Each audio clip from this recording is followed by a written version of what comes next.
मित्रांनो, तुम्हाला पण तुमच्या फोनपेची पिन चेंज करायची असेल तर फोनपेमध्ये जा. येथे वर आयकॉनवर क्लिक करा. खाली पेमेंट मॅनेज करे येथे क्लिक करा.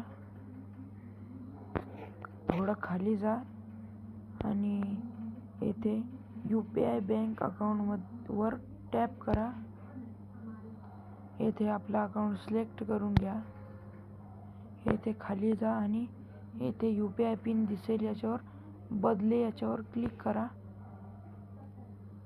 माझी पहिली पिन 00 आहे, तर ही ओल्ड पिन येथे टाका आणि आता इथे इंटर 6 डिजिट न्यू पिन टाका, जो आपल्याला बनवायची असेल तो. मी 1 2 3 4 5 6 बनवून घेतो मित्रांनो. तर आपल्या ID ला सबस्क्राईब करा. धन्यवाद.